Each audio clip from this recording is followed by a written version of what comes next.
And, CAP functions like a family, to be honest. Part of it is when you meet that early, the same group over and over and over, and you're strategizing in the trenches, you start to feel like a family. But a lot of it also is just fantastic people that show up every week. Or if they don't physically show up, they call in. And it really just functions like a great conservative family. So you should know that your support of CAP is so meaningful and so powerful, and it's so important. By the way, speaking of family, let me turn back to Mike Pence, because one thing that I appreciate, I don't know if you caught it, that he said when he was about to give me and Mark Short the shout out, he goes, and these people, these two guys who've been on my team for 10 years or so. And what's interesting is I've actually only been directly on the vice president's team since this past March. Before that, I was at the White House, but on the legislative affairs team. You guys may remember that, working most directly with Congress. Now I can work with the whole conservative movement anywhere, anytime, anyhow. It's fantastic. Before that, I was last directly on his team in 2005 and 2006 when he was chairman of the Republican Study Committee. So I'm not saying to say that he has bad memory. I'm pointing it out that he has considered me part of the family this entire time, the Pence family, all of this time, even though I haven't been as directly working for him as I am right now. So that was a great honor to hear that. My earliest memory, actually, of Mike Pence, and this will be important for this room, it was back in 2000. He was a newly elected member of Congress, and I was then working for the Committee on House Administration. Not one of the sexier committees, but one of the things that they do, one of the things that they do is they help run the new member orientation. So if you're a new member of Congress, they help orient you, get you used to things, and there's a new member service center where every new member gets like a little cubby, a little desk, a printer, a copier, or whatever else.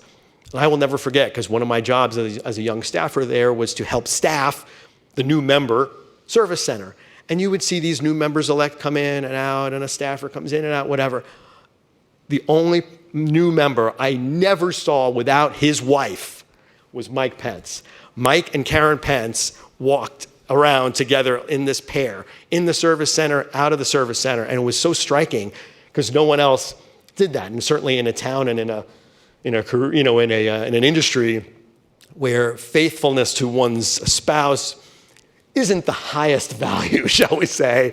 That was very striking. And it struck me, and it stuck with me. And 20 years later, as you could tell, I'm still thinking about it and talking about it.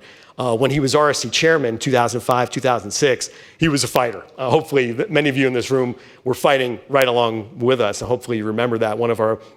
We had so many fights, but one of our biggest fights was Operation Offset, when he was basically saying, this was when Hurricane Katrina came in and, of course, wiped out the Gulf Coast, and Washington was just pouring money into it for recovery. And maybe that was right, but Mike Pence and the RSC was saying, that's fine, if we pour money in, that's great, but let's not put a financial burden on the rest of America. Let's offset this money we're spending on hurricane relief. So we created this whole Operation Offset, and it was pairing and collaborating with allies like you guys. It was working, frankly, with the media to pressure Republican leadership to help us offset some of the spending. And we didn't offset dollar for dollar, but we wound up offsetting about 30, maybe it's even $40 billion, which, believe it or not, at the time was a lot of money. 40 billion now you could find in the sofas, probably under this table, we could find 40 billion. But at the time, that was like, wow, we offset $40 billion, and that was a Mike Pence fight. And then the second one, going back to Israel, Israel was trying to build this large border fence. This was back during, there was tremendous terrorism pouring in from Judea and Samaria, the West Bank territories. And Israel wanted to put up this large fence to help physically protect against this terrorism. And all Mike Pence wanted to do was put out a resolution saying, yes, Israel, we support you in your construction of this fence. My God, you would have thought he would have proposed, partnering with the Communist Party. That was so controversial. We called it the Pence Fence Resolution. Nice rhyming word there. It helped us out. Even Republican leaders were saying, it's a little harsh. Your language is a little too firm. It doesn't give too much credence to the other side. AIPAC doesn't love it. And he pursued onward and pressed onward. And we did wind up getting the resolution passed. Unfortunately, slightly watered down than where we would have liked. But we pressed on and we fought. I say all this to say that he's a fighter. We need him to remain in the White House for at least another 4 years. And I say at least because maybe there's 8 years as president after that, possibly. I mean, I'll throw that out there. But, okay.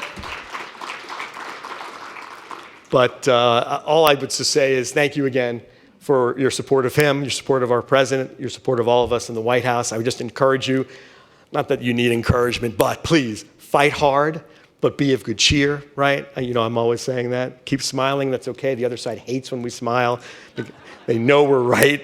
They know America thinks we're right. More and more of different groups of Americans think we're right, as we saw from these election results.